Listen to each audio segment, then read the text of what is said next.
I bought the land back in 1996 just as a hobby farm. It was bare land, it had old buildings, it had no power, it had no water, and from there we started to build it up. And back in the year 2000, Lorenzo Galli from Galli Quarries and whatever, he had the vision of buying the place across the road and wanted water and wanted grapes. And about 14 of us banded together and built a pipeline from Colburn to cross through the district, and that's really what opened up this whole district for grapes and vines. And suddenly when you got water, 160 acres is quite a big property rather than just being a hobby farm. But one of the hardest things I think in anything is to reimagine something as it could be rather than what it is. And so you had to sort of step away from just because there was a fence there doesn't mean you had to put another fence there, and that sort of thing was always I think in any creative endeavour, it's sort of stepping outside what the lines on the page are and imagining something different. But the name Shiraz Republic was sort of probably the second version. We called it originally Cornella Ridge Estate. This is the district of Cornella. The old post office was here and all that.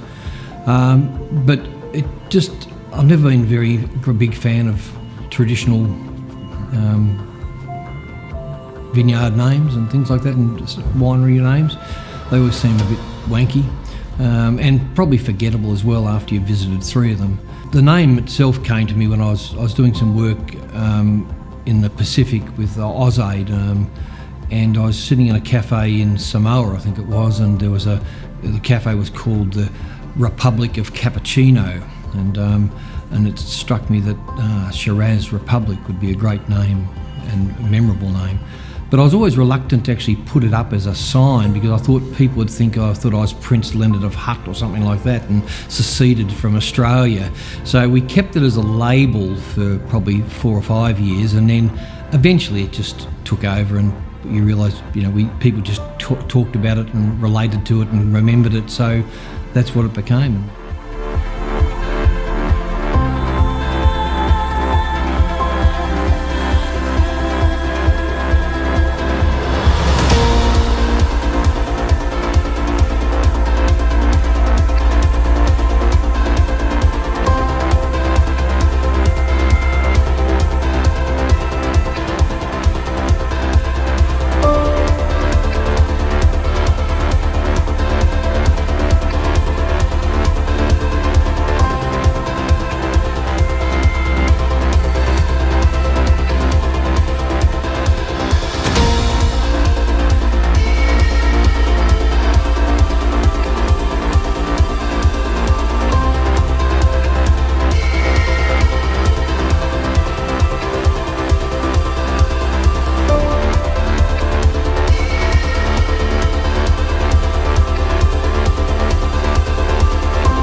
Spencer's my son.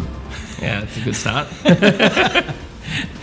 And after he finished his studies of a Bachelor of Arts and Bachelor of Science, he decided that he'd like to create a job for himself here rather than work in an office or lab. When I started, I was President of the Republic, President for life, as all good republics should be. And now I'm President for now. And we always say there's a fine line between a succession plan and a coup.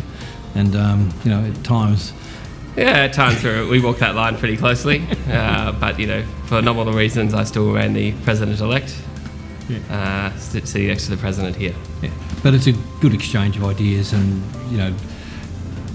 our policies, our framework's always been the problem's a problem, make the problem a problem and work it through on the ideas. And I think it's been a battle of ideas at times, but really very productive battle of ideas.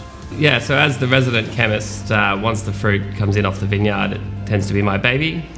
We did have a couple of contract winemakers, and obviously working pretty closely with Dad in making the wine for the first couple of years. And just through sort of self-learning, I guess, with chemistry, I had the fundamentals down pat. It was just learning the real specific parts of winemaking, the different sort of sampling and testing that goes on, and following those processes through that I sort of had to pick up, and have picked up pretty quickly over the time.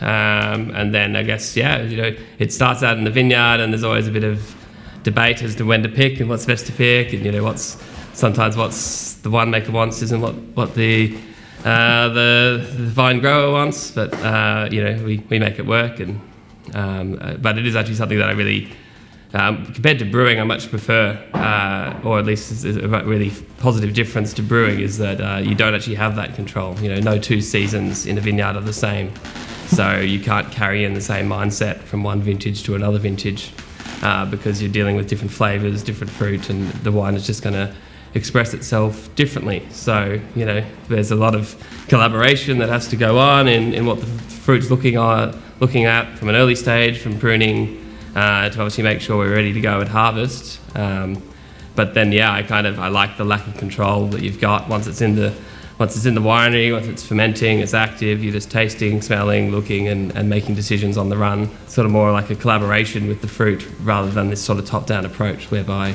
we're making the wine, the grapes, the vineyard, nature, and the seasons really control probably 90% of the fruit and the character of the wine, and I'm there to sort of look after that last 10% and make sure it gets into the bottle in a tasty way.